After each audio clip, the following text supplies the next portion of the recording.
देखो in this chapter vectors and 3D हम लोगों को क्या क्या स्टडी करना है। अगर वेक्टर क्वांटिटी की बात करते हो तो आपको क्या पता होना चाहिए, उसका मैग्नीट्यूड और उसकी डायरेक्शन। अगर मैं आपको कोई एक वेक्टर दे देता हूं तो आप उसका मैग्नीट्यूड कैसे पता करोगे और उसका डायरेक्शन कैसे पता करोगे? तो अच्छा, ये पहले आपको बताया गया था कि each vector in the space can be represented in terms of i cap, j cap और के कैप। ये आई कैप, जे कैप और के कैप क्या है? Unit vector in the direction. Unit vector क्या होता है भाई? A vector whose magnitude is 1। Magnitude मतलब length of the vector. Direction, जैसे आप कोई वेक्टर क्वांटिटी को रिप्रेजेंट करते हो ना, ये है एक वेक्टर क्वांटिटी ए बी, तो इसका जो लेंथ है that is the magnitude of the vector, और direction of this vector is from A to B. Direction of this vector is from A to B. ठीक है, तो यूनिट वेक्टर मतलब ऐसा वेक्टर से मुझे इसी वेक्टर की डायरेक्शन में एक यूनिट वेक्टर मतलब एक 1 यूनिट का वेक्टर, 1 यूनिट का वेक्टर पता करना है, डायरेक्शन ए से बी ही रहेगी उसकी। तो ये जो 3 डायरेक्शन है, नोन डायरेक्शन है आपकी, एक्स एक्सिस, वाई एक्सिस, मैं वाई एक्सिस इसको ले रहा हूं, ये प्लेन हमारा एक्स वाई प्लेन हो गया, और ये जेड एक्सिस। ये 3 नोन डायरेक्शंस हैं, इनकी डायरेक्शन में जो यूनिट वेक्टर्स हैं उनको रिप्रेजेंट किससे करते हैं, वो फिक्स है। एक्स एक्सिस की पॉजिटिव डायरेक्शन में जो यूनिट वेक्टर है that is represented by i cap. Y axis की पॉजिटिव डायरेक्शन में जो यूनिट वेक्टर है उसको हम जे कैप से रिप्रेजेंट करेंगे, और जेड एक्सिस की पॉजिटिव डायरेक्शन में जो वेक्टर है उसको हम के कैप से डिनोट करेंगे। और स्पेस में कोई भी वेक्टर है that can be represented in terms of i cap, j cap और के कैप। कोई भी वेक्टर है उसको आप i cap, j cap, k cap के टर्म्स में रिप्रेजेंट कर सकते हैं, like this. A vector is equal to A1 i cap plus A2 j cap plus A3 k cap. ये है vector in terms of i cap, j cap और k cap. और अगर मैंने उसको डायग्राम में ऐसे रिप्रेजेंट किया, ओ से डिनोट कर देता हूं, ये OA वेक्टर है, ए वेक्टर OA वेक्टर है, तो उसको मैंने कैसे रिप्रेजेंट किया? A1 i cap plus A2 j cap plus A3 k cap. और इस वेक्टर का लेंथ क्या है? Magnitude of this vector. Length of this vector is given by the formula, magnitude of this vector is under root A1 square plus A2 square plus A3 square. Magnitude तो मिल गया आपको। Magnitude of this vector is equal to under root A1 square plus A2 square plus A3 square. Done. Direction क्या है इसकी? अगर कोई vector दिया है तो मैग्नीट्यूड मतलब लेंथ ऑफ द वेक्टर तो मिल जाएगा आपको, under root A1 square plus A2 square plus A3 square. और A1 A2 A3 क्या है? What are A1 A2 A3? A1 A2 A3 are the component of the vector A in the directions x axis, y axis and z axis. ये vector के component हैं, x axis की direction में, y axis की direction में और z axis की direction में कंपोनेंट है A1 A2 A3। अब what is the meaning of component of the vector? Space में कोई वेक्टर है, ये A वेक्टर, इसके टर्मिनल पॉइंट्स, ये टर्मिनल पॉइंट है, ये इसका इनिशियल पॉइंट, टर्मिनल पॉइंट से x एक्सिस पर परपेंडिकुलर ड्रॉ करो।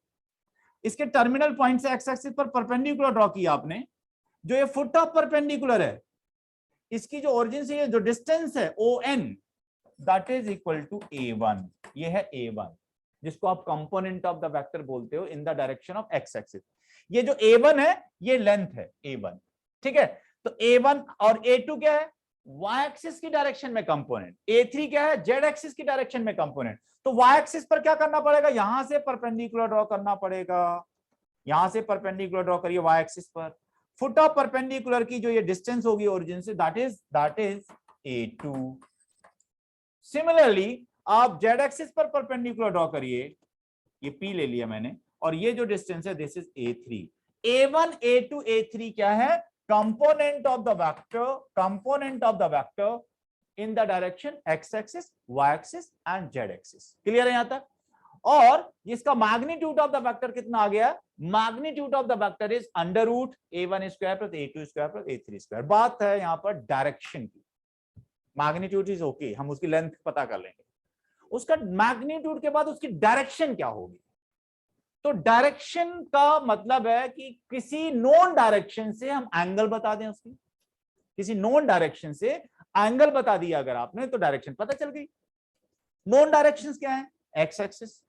अगर आप एक्स एक्सिस से कितना एंगल बना रहा है वो वेक्टर वो बता दो, तो इसका मतलब डायरेक्शन पता चल गई उसकी।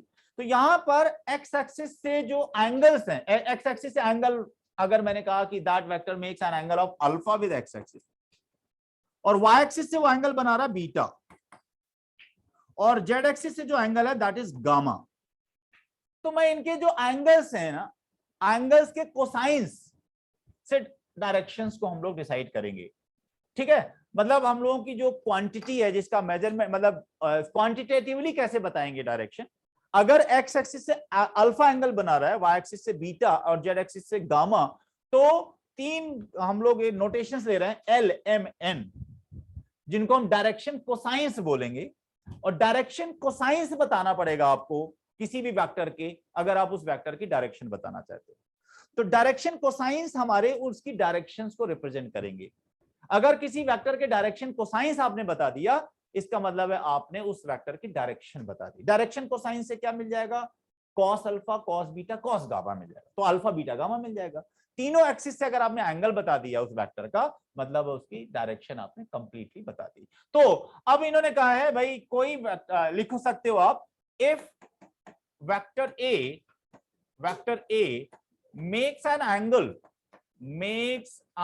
angle alpha, beta and gamma with x axis, y axis and z axis respectively,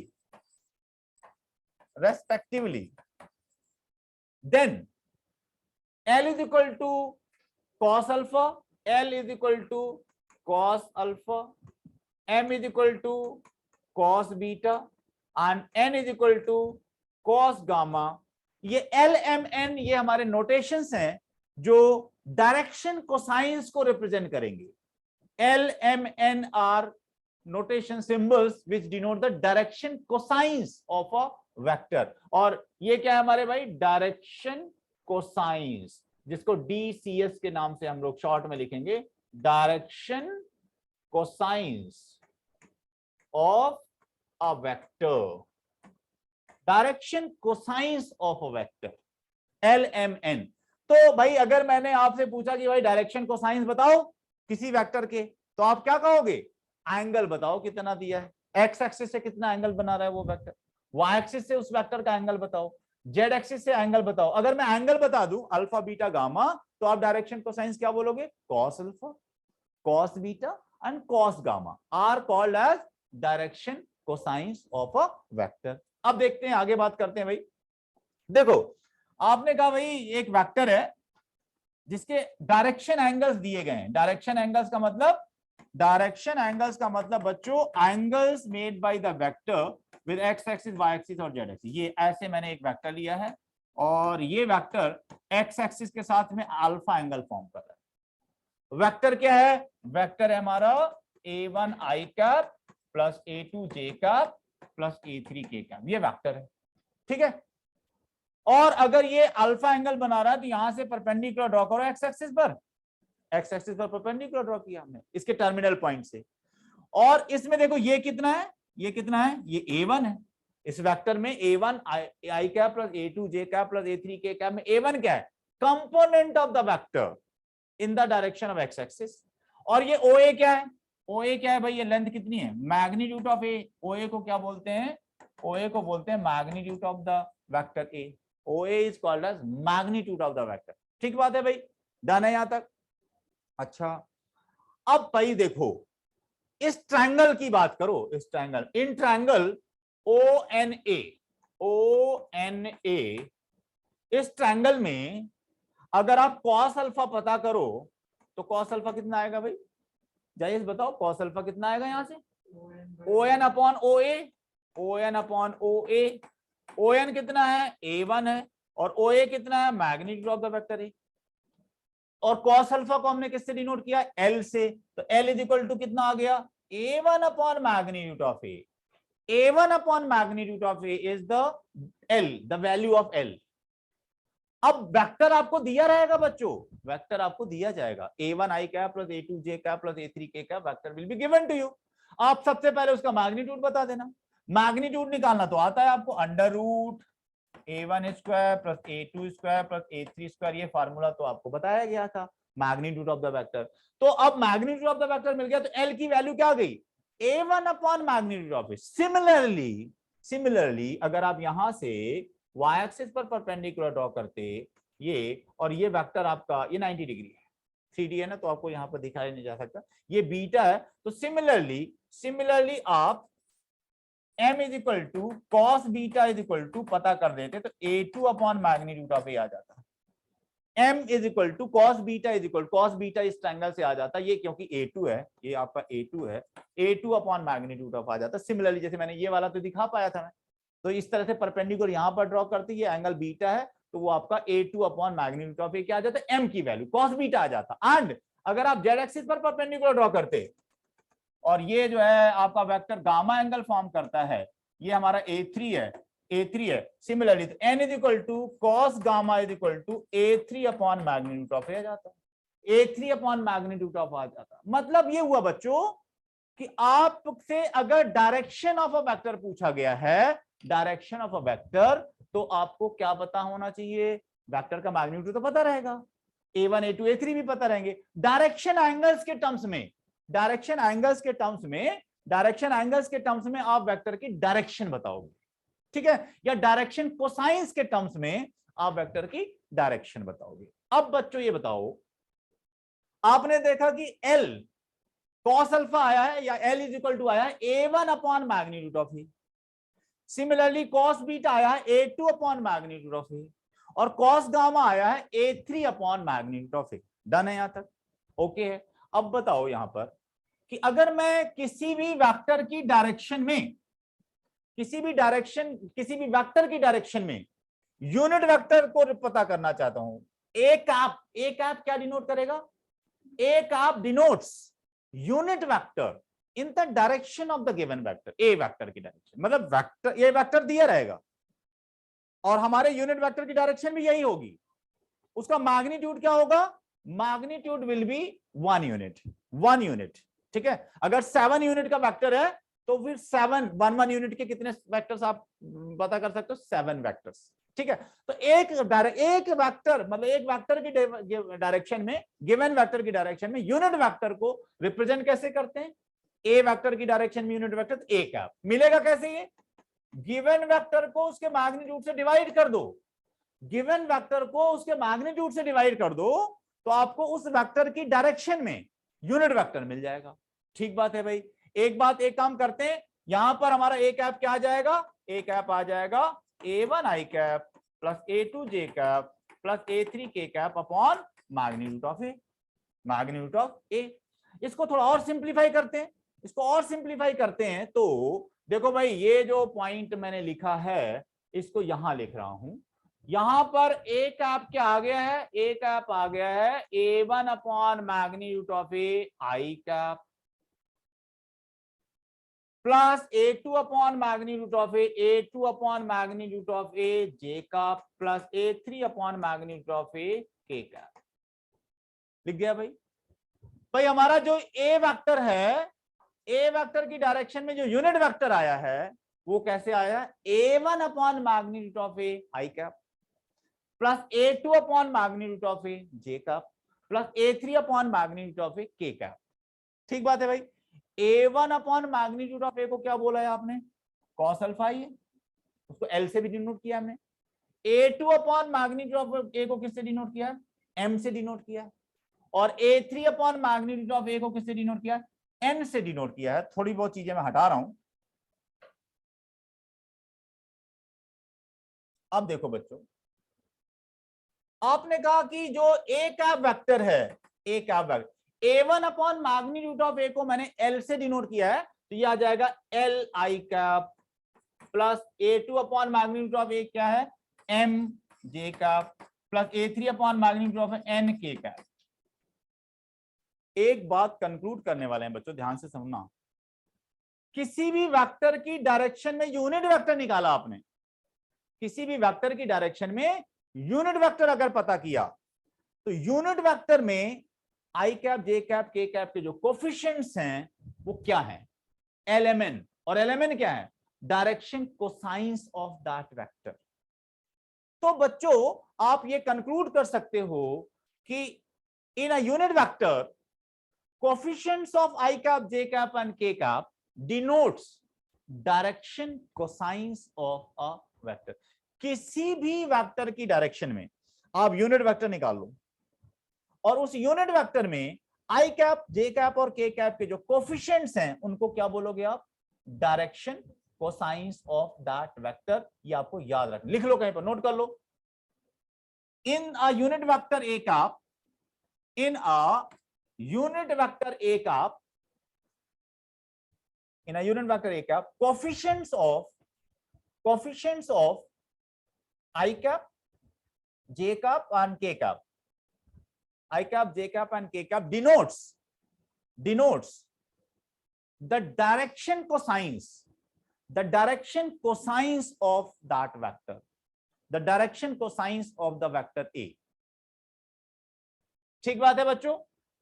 एक बात ये बताओ कि अगर मैं इस वेक्टर का मैग्नीट्यूड ऑफ ए कैप पता करूंगा इस फार्मूला के अकॉर्डिंग तो क्या हो जाएगा? अंडर रूट एल स्क्वायर आई कैप। ये देखो फार्मूला, वेक्टर का मैग्नीट्यूड का फार्मूला पता है, under root A one square plus A two square plus ए3 स्क्वायर। तो ए कैप का मैग्नीट्यूड निकालो, क्या आएगा? Under root L square plus M square plus N square, ये आएगा। और यूनिट वेक्टर का मैग्नीट्यूड होता कितना है? 1 होता है। मैग्नीट्यूड ऑफ ए कैप क्या होगा? 1 होगा। तो 1 इज इक्वल टू क्या आ गया? Under root L square plus M square plus N square. Squaring both sides क्या मिल जाएगा? L square plus M square plus N square is equal to 1। ये एक बहुत इंपॉर्टेंट रिजल्ट मिल गया आपको। किसी भी वेक्टर के डायरेक्शन को साइंस अगर एल एम एन है तो उनके स्क्वायर का सम ऑलवेज 1 होता है। किसी भी वेक्टर के डायरेक्शन को साइंस अगर एल एम एन है तो L square plus M square plus N square कितना होता है? 1 होता है। इस बात को नोट कर लीजिए, ये रिजल्ट आपका यूजफुल रिजल्ट है। कभी कभी तो एक 1 मार्क का डायरेक्ट क्वेश्चन आता है, if L M N are the direction cosines of a vector तो L square plus M square plus N square कितना होगा? 1 होगा। ठीक बात है भाई, ओके है। अच्छा, अब बच्चों इस रिजल्ट को थोड़ा और आगे बढ़ाते हैं। L square plus M square plus N square is equal to कितना आ गया? 1 आ गया। ठीक है। अच्छा, अब एल कितना था? एल तो हमारा कॉस अल्फा था। आपको पता चल गया कि भाई L square plus M square plus N square is equal to 1 होता है, जबकि एल एम एन को क्या बोला है आपने? Direction cosines. डायरेक्शन कोसाइंस बोला है आपने एल एम एन को। ठीक है। एल इज इक्वल टू कितना था? Cos alpha. L is equal to कितना था? Cos alpha. एम कितना था? Cos beta. और एन कितना था? Cos gamma. Alpha beta gamma को क्या बोलते हैं आप? Direction angles. Alpha beta gamma को क्या बोलते हैं? Direction angles of that vector. अब बच्चों यहां से क्या, अगर alpha beta gamma direction angles हैं तो cos square alpha plus cos square beta plus cos square gamma कितना हो गया? 1 हो गया। Cos square alpha plus cos square beta plus cos square gamma comes out to be equal to 1। दृष्टि note करो, mobile रख दो इधर उधर। मोबाइल तो 2 घंटे स्विच ऑफ करके रख दिया करो। नहीं अनंत, मोबाइल से क्यों खेल रहे हो यार? डिस्ट्रैक्ट हो जाना होता बेटा। हाँ, अब भाई मैं तुम भी कॉर्नर में बैठे हो, मोबाइल नहीं लाया ना? हाँ, बट वो जल्दी से मैसेज आता है ना, तुम लोग उसको रिप्लाई करते हो, बड़ा इंपॉर्टेंट मैसेज समझते हो तुम लोग। सोचते हो यार रिप्लाई कर देते हैं, कहीं कुछ लाखों की डील कैंसिल ना हो जाए। करोड़ों की, लाखों की तो कम होती है। हैं? स्विच ऑफ कर रखा है आपने? गुड। तो देखो भाई, cos square alpha plus cos square beta plus cos square gamma क्या आ जाएगा? 1 आ जाएगा। एक बार इन्होंने पूछा था sign square alpha plus sine square beta plus sine square gamma बताओ, तो कोई बात नहीं, कॉस स्क्वायर अल्फा को लिख सकते हो 1 माइनस साइन स्क्वायर अल्फा। ये क्या आ जाएगा? 1 माइनस साइन स्क्वायर बीटा। और ये क्या आ जाएगा? 1 minus sine square gamma is equal to 1। यहां से एक काम करते हैं, sine square alpha sine square beta sine square gamma minus minus minus में है ना, उनको उधर ले जाऊं राइट साइड में, 1 को इधर ले आओ, तो 1 प्लस 1 प्लस 1 3 हो गया, वो उधर लेफ्ट हैंड साइड में आएगा तो 2 हो जाएगा। तो क्या मिल जाएगा? Therefore sign square alpha plus sine square beta plus sine square gamma कितना आ गया 2 आ गया।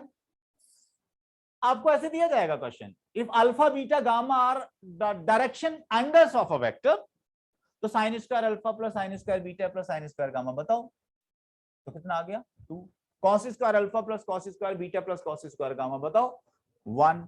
अब एक और क्वेश्चन बना दिया इन्होंने कि भाई अल्फा बीटा गामा अगर डायरेक्शन एंगल्स हैं तो cos two alpha plus cos two beta plus cos two gamma की वैल्यू बताओ। बताओ भाई, if alpha beta gamma are the direction angles of a vector, तो cos two alpha plus cos two beta plus two cos two gamma की value बताओ। बताओ Vedika, cos two alpha plus cos two beta plus identity कोई ना कोई लगेगी, बताओ भाई, कोई आइडेंटिटी तो यूज होगी। देखो क्या -1, आनंद बताओ यार, cos two alpha plus cos two beta plus cos two gamma की वैल्यू कितनी आएगी? आपको इतने सब कुछ बोर्ड में है, इसी से कनेक्ट करना है। आपके पास एक ये रिजल्ट है, एक रिजल्ट ये है, और इन सब से इसकी वैल्यू बतानी है। cos टू अल्फा, हाँ बोलो, -1 देखते हैं। और भाई जायज बताओ क्या आएगा आंसर इसका? -1 बताया दो बच्चों ने, निकाल रहा -1 ही आएगा, -1 आएगा। अब भाई देखो सब लोग, इन लोगों का आंसर कुछ आया है, अब देखते हैं कैसे आया। आपके पास बच्चों एक cos टू थीटा की आइडेंटिटी है, जिसको लिख लो आप लोग, बहुत यूज होती रहती है। cos टू थीटा की एक आइडेंटिटी है 1 - 2 sin स्क्वायर थीटा, एक है बच्चों 2 cos स्क्वायर थीटा -1, और भी बहुत सी है। अभी तो मैं इन्हीं से काम चला लेता हूं। cos टू अल्फा को क्या लिख सकते हो? 1 - 2 cos स्क्वायर अल्फा, वेदिका ठीक है ना। cos टू बीटा को क्या लिख सकते हो? 1 - 2 cos स्क्वायर बीटा। और cos टू गामा को क्या लिख सकते हो? 1 - 2 cos स्क्वायर गामा। क्या? अरे उल्टा लिख रहे, सॉरी, मैंने साइन लिखना चाहिए था। ये cos टू अल्फा होता है 2 cos स्क्वायर अल्फा -1, और cos टू बीटा होता है 2 cos स्क्वायर बीटा -1, और cos टू गामा होता है 2 cos स्क्वायर गामा -1। ठीक है। अब बच्चों 2 cos square 2 cos square 2 cos square, ये था ना, 2 कॉमन ले लेते हैं, बच जाएगा cos square alpha plus cos square beta plus cos square gamma, और -1 ये हो जाएगा -3 हो जाएगा। और बच्चों cos square alpha plus cos square beta plus cos square gamma तो अभी बताया गया है 1 होता है, धृति ठीक है ना, ये तो 1 होता है। तो ये क्या जाएगा 2 × 1 - 3 = -1। तो इस तरीके से जो एक बेसिक, अभी मैंने सिर्फ बताया है डायरेक्शन कोसाइंस होते क्या है, डायरेक्शन एंगल्स हमने किसको बोला है, डायरेक्शन कोसाइंस में क्या रिजल्ट, क्या आपको रिलेशन पता है, ठीक बात है। और एक और पॉइंट बताया है, डायरेक्शन कोसाइंस किसी भी वेक्टर की डायरेक्शन में, यूनिट वेक्टर निकालो आप, और उस यूनिट वेक्टर में आई कैप जे कैप और के कैप के कोफिशिएंट्स को हम क्या बोलते हैं? Direction cosines. ठीक बात है भाई। अच्छा अब सुनो नेक्स्ट बच्चों, आपने एक वेक्टर लिया a1 i cap plus a2 j cap plus a3 k cap, तो इसका जो L इक्वल टू क्या है? a1 upon magnitude of A, m equal to क्या है? a2 अपॉन मैग्नीट्यूड ऑफ ए, और n इक्वल टू है a3 अपॉन मैग्नीट्यूड ऑफ ए। ये है भाई LMN, पता है भाई LMN डायरेक्शन कोसाइंस होते हैं, LMN are the direction cosines of a vector. Okay, तो बच्चों एक टर्म हम लोग और इंट्रोड्यूस कर रहे हैं डायरेक्शन कोसाइंस के बाद, एक टर्म और यूज करने वाले हैं, डायरेक्शन रेशियोज। डायरेक्शन बहुत मिलने वाला है ये टर्म आपको, direction ratios of a vector या ऑफ अ लाइन। लाइन में भी तो डायरेक्शन आप यूज करते थे, एंगल बताते थे किसी लाइन, 2D में स्लोप ऑफ अ लाइन क्या डिसाइड करता था? एंगल ही तो बताता था आपका। ठीक है, direction ratios of a vector किसको बोलते हैं? शॉर्ट में आप इसको DRS लिखो करोगे, DRS direction ratios, DCS direction cosines, direction ratios of a line या direction ratios of a vector. ठीक है भाई। अब डायरेक्शन रेशियोज के बारे में सुनना, the numbers, write down this, the numbers proportional to the numbers proportional to the direction cosines, the numbers proportional to the direction cosines of a vector are called as are called as direction ratios of that vector.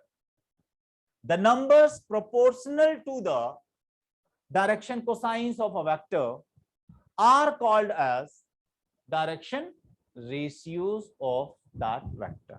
समझना, अगर मैं आपसे बोलूं कि भाई किसी vector के direction cosines lmn है, डायरेक्शन कोसाइन, इन lmn को किसी भी नॉन जीरो कांस्टेंट से मल्टीप्लाई कर दो तो जो नंबर्स मिलते हैं उनको बोलते हैं प्रोपोर्शनल। प्रोपोर्शनल 1 2 3 के प्रोपोर्शनल नंबर कोई बता सकता है क्या? 1 2 3 के प्रोपोर्शनल नंबर्स क्या है? अंश प्रोपोर्शनल नंबर्स क्या है? 2 4 6। 2 4 6 are the proportional numbers of this. और भाई और भी हो सकते हैं क्या? क्या? 5 10 15, बिल्कुल ठीक है। 5 10 15 are also the numbers proportional to this. मतलब 1 2 3 के जो प्रोपोर्शनल नंबर्स हैं, multiple numbers, 2 time 3 time 4 time 5 time, उन सबको क्या बोलोगे? Proportional number, proportional to this. ठीक है, तो ये जो प्रोपोर्शनल नंबर्स हैं वो क्या यूनिक होंगे? आपने कहा 1 2 3 के प्रोपोर्शनल नंबर 2 4 6 भी है, 1 2 3 के प्रोपोर्शनल नंबर 5 10 एंड 15 भी है। तो 1 2 3 के जो प्रोपोर्शनल नंबर्स हैं वो फिक्स्ड तो नहीं है, यूनिक तो नहीं है, तो बहुत से सेट हो सकते हैं। डायरेक्शन कोसाइंस के प्रोपोर्शनल नंबर जो भी हैं सभी का एक ही नाम दिया गया, डायरेक्शन रेशियोज। तो डायरेक्शन रेशियोज कोई फिक्स्ड नंबर्स नहीं होंगे। डायरेक्शन कोसाइंस अगर एलएमएन है तो डायरेक्शन कोसाइंस को किसी भी कांस्टेंट से मल्टीप्लाई कर दो, तीनों को एक सेम नंबर से, तो जो नए नंबर मिल जाएंगे उनको आप क्या बोलोगे? Direction ratios. एक बात बताओ, मैंने यहां से एलएमएन तो ये पता है ना, अच्छा यहां से A1 क्या आ जाएगा? A1 क्या आ जाएगा? A1 आ जाएगा magnitude of A into L. A2 क्या आ जाएगा? A2 आ जाएगा magnitude of A into M. और A3 क्या आ जाएगा? A3 आ जाएगा magnitude of A into N. अब देखो एक बार बताओ, L और M और N तीनों को मैग्नीट्यूड ऑफ A से मल्टीप्लाई कर दिया, सेम नंबर से मल्टीप्लाई किया है, तो तीनों एलिमेंट डायरेक्शन को साइंस को सेम नंबर से मल्टीप्लाई करके जो नंबर्स मिलेंगे उनको आपने क्या बोला है? Direction ratios. तो यहां पर A1 A2 A3 को हम लोग direction ratios of the vector बोल सकते हैं। A1 A2 A3 को क्या बोल सकते हैं? Direction ratios of the vector. तो यहां से देखो भाई, क्योंकि एलिमेंट डायरेक्शन कोसाइंस को किसी भी कांस्टेंट के अदर देन 0 मल्टीप्लाई करोगे तो जो नंबर्स आएंगे उनका नेम क्या है? Direction ratios. तो यहां पर हमारे L M और N तीनों को मैंने मैग्नीट्यूड ऑफ A से मल्टीप्लाई किया है, तो जो हमारे टर्म्स मिले, जो नंबर्स मिलते हैं, उन नंबर्स का नाम क्या है? नेम क्या है? Direction ratios. ठीक है, तो यहां देखो किसी भी वेक्टर में ये बातें कुछ ऐसी हैं कि मुझे पूरी 3D में इन बातों को यूज करना है। ठीक है, किसी भी वेक्टर में आई कैप जे कैप और के कैप के जो कोफिशिएंट्स हैं उनको हम लोग क्या बोलेंगे? Direction ratios of that vector. लिखो इस बात को, in a vector A is equal to A1 i cap plus A2 j cap plus A3 k cap, A1 i cap plus A2 j cap plus A3 k cap. The coefficients of I cap, j cap and k cap, I cap, j cap and k cap are called as direction ratios of the vector A. Are called as direction ratios of the vector A.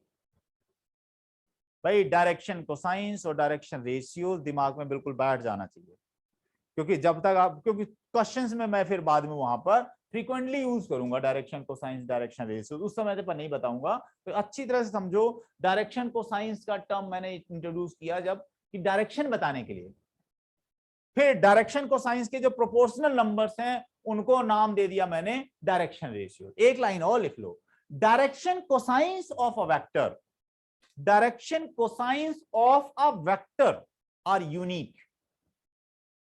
Direction cosines of a vector are unique, but direction ratios of a vector are not unique.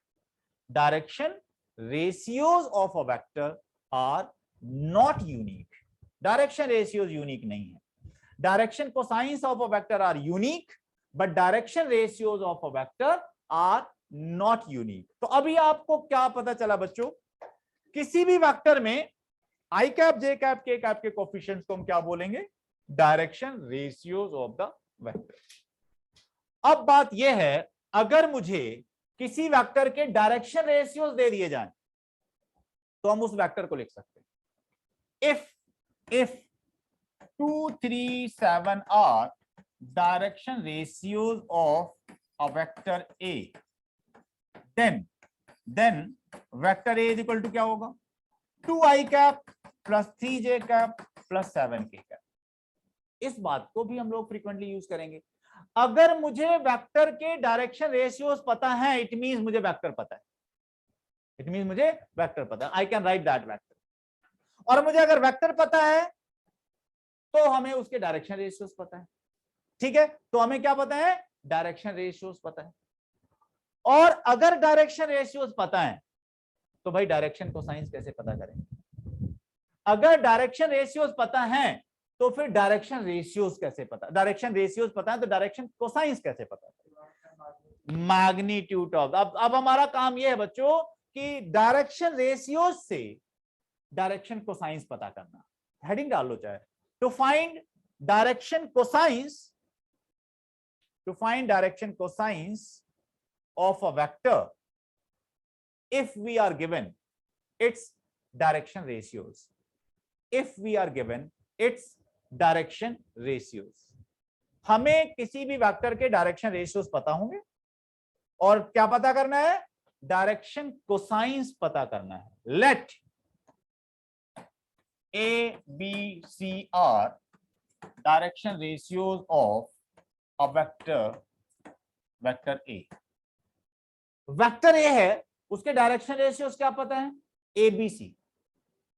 और अगर A B C direction ratios of a vector A है तो therefore ए vector क्या आएगा, ये vector आएगा हमारा a I cap plus b j cap plus c k cap.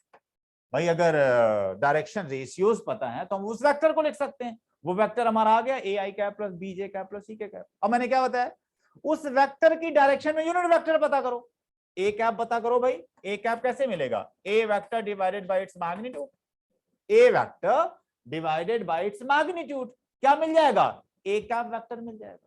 तो ए कैप वेक्टर क्या आएगा, a I cap plus b j cap plus c k cap upon magnitude of ए क्या होता है भाई, अंडर रूट ए square plus B square plus सी square.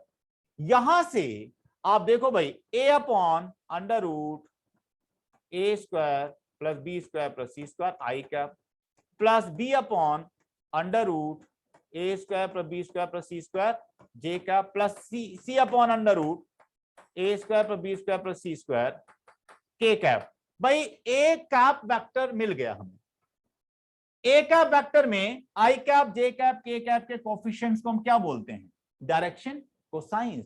अगर ये direction ratios हैं तो डायरेक्शन कोसाइंस क्या आ गया, L is equal to A upon under root A square plus B square plus C square, M is equal to B upon under root B A square ये, और N is equal to C upon under root A square plus B square plus C square. इस तरीके से बच्चों हमें उस vector के direction cosines मिल गए।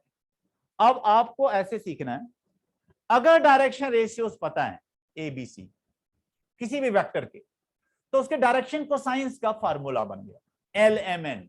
एल इज इक्वल टू आ गया a upon under root A square plus B square plus C square, M is equal to आ गया बी अपॉन अंडर रूट ए square plus B square plus, और N is equal to आ गया c upon under root ए square plus B square plus सी square. Formula आ गया।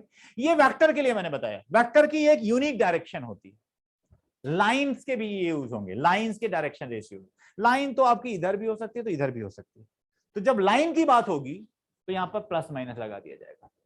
Direction को science जो है, ये डायरेक्शन भी हो सकती है और इधर भी हो सकती है, तो फिर प्लस माइनस आएगा। लाइंस और वेक्टर में थोड़ा ध्यान देना, वेक्टर्स में तो सिर्फ एक ही डायरेक्शन रहेगी, प्लस ही रहेगा, बट लाइन के केस में आपका यहाँ प्लस माइनस लगेगा फार्मूला में। ठीक बात है भाई, क्या क्या पता चल गया, डायरेक्शन रेशियोज पता है तो वेक्टर लिख सकते हो, डायरेक्शन रेशियोज पता है तो वेक्टर लिख सकते हो, और अगर वेक्टर लिख दिया तो यूनिट वेक्टर लिख दोगे, यूनिट वेक्टर लिख दिया तो फिर आपको डायरेक्शन कोसाइंस मिल जाएंगे।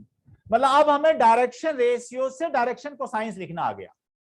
ठीक बात है भाई। और किसी भी वेक्टर की हम डायरेक्शन भी बता सकते हैं, किसी भी वेक्टर की डायरेक्शन भी बता सकते हैं।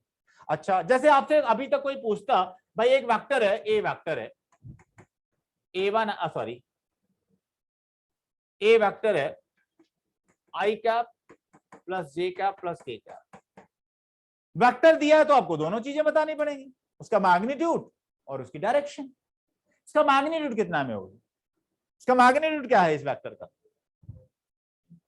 वो मैग्नीट्यूड कितना है √3 ना, इसका मैग्नीट्यूड क्या आएगा √1 square plus 1 square plus 1 square, that is √3। Magnitude of the vector तो √3 आ गया। इशिता त्रिपाठी आप बताओ इसकी डायरेक्शन क्या है, हाँ बताइए डायरेक्शन क्या है, पता नहीं अभी तो बताया था बेटा। किसी भी वेक्टर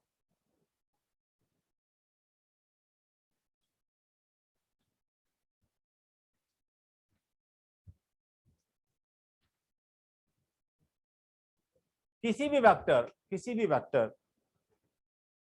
की अगर डायरेक्शन बतानी है तो आप उसके डायरेक्शन को साइन बताओगे।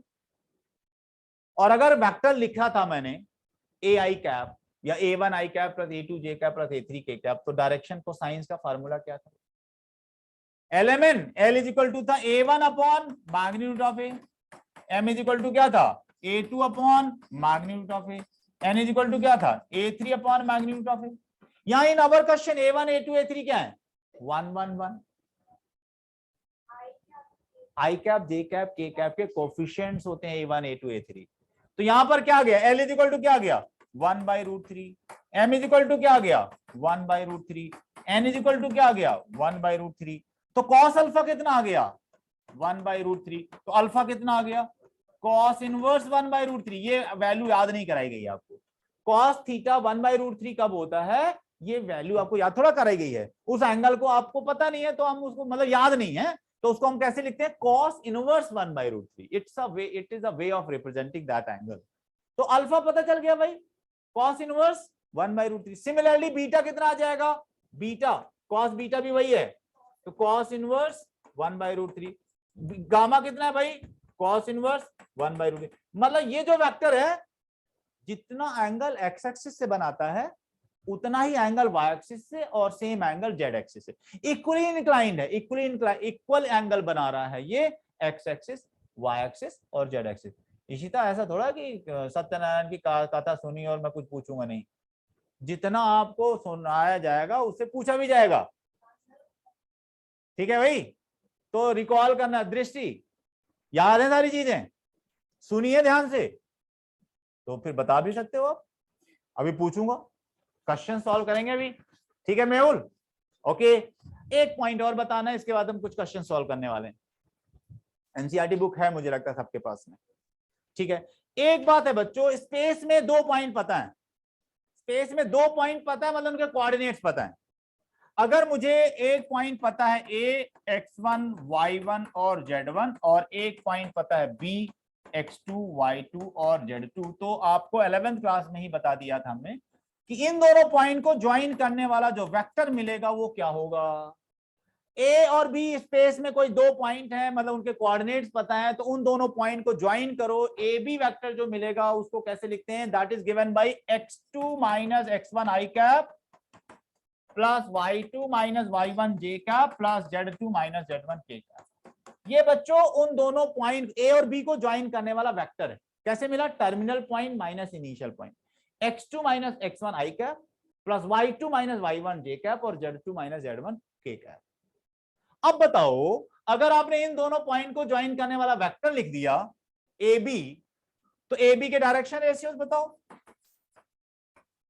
अगर वेक्टर लिख दिया है तो किसी भी वेक्टर में आई cap j cap k cap के कोफिशिएंट्स क्या होते हैं, उस वेक्टर के डायरेक्शन रेशियोज। तो ए बी वेक्टर के डायरेक्शन रेशियोज क्या आ गए, ए बी, ए आ गया x2 माइनस x1, बी आ गया हमारा y2 माइनस y1 और सी आ गया z2 माइनस z1। इसको आप ऐसे भी समझ सकते हो, 2 पॉइंट दिए रहेंगे, इन दोनों पॉइंट को ज्वाइन करने वाला जो वेक्टर है उसके direction ratios x2 minus x1 ABC से डिनोट करते हैं। डायरेक्शन रेशियोज को हम लोग एबीसी से डिनोट करेंगे, स्टैंडर्ड नोटेशन। डायरेक्शन को साइंस को हम लोग LMN से डिनोट करेंगे, स्टैंडर्ड नोटेशन रहेगा। तो ABC की जो वैल्यूज हैं वो क्या है भाई, x2 minus x1, y2 minus y1, z2 minus z1। आपसे ये भी पूछा जाएगा, दो पॉइंट से कोई भी लाइन पास करेगी तो उस लाइन के डायरेक्शन रेशियोज बताओ। सेम फॉर्मूला, दो पॉइंट से पास करने वाली कोई लाइन है उसके डायरेक्शन रेशियोज का फॉर्मूला आपको मिल गया, x2 minus x1, y2 minus y1 और z2 माइनस z1। ठीक बात है भाई। अच्छा, तुम लोगों ने फिजिक्स में एक वेक्टर के बारे में सुना है, position vector of a point. Position vector of a point क्या है भाई? पॉइंट को अगर हमें आइडेंटिफाई करना, उसकी लोकेशन बतानी है, उस पॉइंट तक पहुंचना है स्पेस में, तो कैसे पहुंचोगे? आपको क्या इंफॉर्मेशन की जरूरत है? आपको या तो उसके कोऑर्डिनेट्स दे दिए जाएं तो आप पहुंच जाओगे वहां पर, किसी रेफरेंस पॉइंट के रिस्पेक्ट में, जिसको आप ओरिजिन बोलते हो 0 0 0, उसी से सारी लोकेशंस पता करते हो आप, उसी से डिस्टेंस, डायरेक्शन।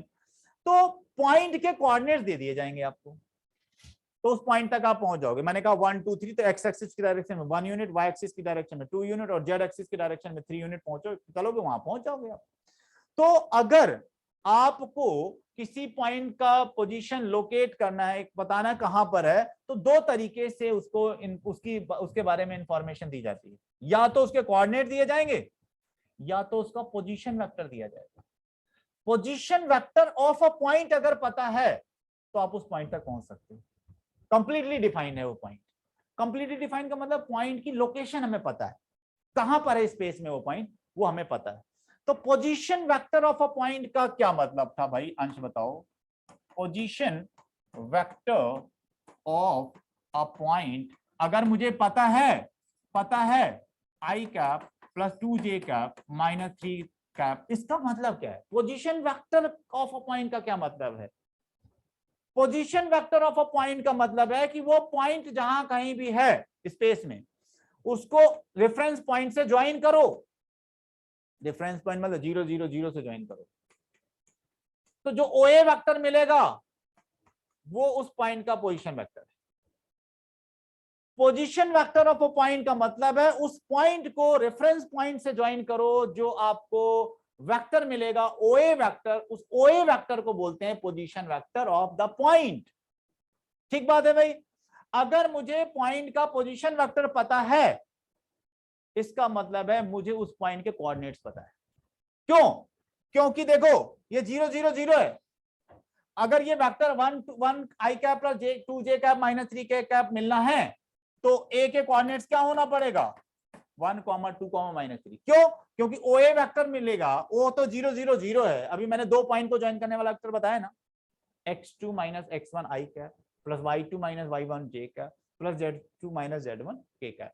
तो आपको किसी पॉइंट का पोजीशन वेक्टर दिया गया है, इसका मतलब है उस पॉइंट के कोऑर्डिनेट दिया गया है। उस पॉइंट के क्या दिया गया? कोऑर्डिनेट्स पता है आपको। ठीक बात है, क्योंकि वो पोजीशन वेक्टर है पॉइंट का। पॉइंट का पोजीशन वेक्टर है, मतलब उस पॉइंट को ओरिजिन से ज्वाइन करोगे तो जो वेक्टर आएगा वो पता है। अगर मैं आपको स्पेस में दो पॉइंट हैं, उनके पोजीशन वेक्टर्स दे दूं, तो आप उन दोनों पॉइंट को ज्वाइन करने वाला वेक्टर निकाल। मैंने कहा एक पॉइंट ए है जिसका पोजीशन वेक्टर ए वेक्टर है, ए पॉइंट का पोजीशन वेक्टर क्या है? Vector A. और एक पॉइंट बी है जिसका पोजीशन वेक्टर ये है, position vector of point b. A क्या है? Position vector of point a. ठीक है, दो पॉइंट के पोजीशन वेक्टर दे देंगे वो। अब बोलेंगे भाई इन दोनों पॉइंट को ज्वाइन करने वाला वेक्टर बताओ। अब ए बी वेक्टर बताओ, ए बी वेक्टर बताओ। तो देखो भाई वेक्टर से चलते, ए का पोजीशन वेक्टर ए है, इसका मतलब हुआ कि रेफरेंस पॉइंट होगा कहीं, रेफरेंस पॉइंट ओरिजिन होगा कहीं पर, उससे मैं ए को ज्वाइन कर दूंगा, तो ये OA वेक्टर हमारा ए वेक्टर हो गया। यही मीनिंग है position vector of the point A का। ठीक बात है भाई। और बी का पोजीशन वेक्टर, बी का मतलब ओ को बी से ज्वाइन कर दूंगा, जो OB वेक्टर है वो वेक्टर बी है, OB वेक्टर हमारा वेक्टर बी है। ट्रायंग वेक्टर्स को ऐड करना आता है आपको। अगर मैंने कहा OA plus AB, OA vector plus AB vector is equal to कितना होगा Ansh? OA plus AB। O B vector होगा, बताया गया जहां से चले थे आप ये और यहां पहुंच गए हो तो रिजल्टेंट क्या होगा, जहां से चले थे एंड पॉइंट को मिला दो तो ये इनका दोनों का रिजल्टेंट आ जाए, o a vector plus a b vector is equal to o B vector होगा, बिल्कुल ठीक। यहां से ए बी वेक्टर क्या आ गया, o B vector minus o a vector, o B vector क्या है, b vector minus a vector, मतलब position vector of b minus position vector of a. तो ए बी वेक्टर देखो, दो पॉइंट को ज्वाइन करने वाला वेक्टर कैसे मिला, ए बी वेक्टर कैसे मिला, position vector of terminal point minus position vector of initial point. दो पॉइंट को ज्वाइन करने वाला वेक्टर अगर लिखना है ए बी वेक्टर तो फार्मूला क्या आ गया, position vector of terminal point minus position vector of initial point. मतलब ये वेक्टर्स के कुछ बेसिक्स हैं जो आपको समझना है। वेक्टर्स के बेसिक में position vector of a point आ गया, वेक्टर का मैग्नीट्यूड आ गया, वेक्टर की डायरेक्शन आ गई, ठीक है, किसी वेक्टर की डायरेक्शन में यूनिट वेक्टर निकालना आ गया, कुछ ऐसी चीजें हमने अभी स्टडी किया है। अब हम कुछ इसके छोटे छोटे से कुछ क्वेश्चन डिस्कस करने वाले हैं, तो मैं रिकॉर्डिंग ऑफ कर देता हूं, फिर क्वेश्चन डिस्कस करते हैं, ठीक है।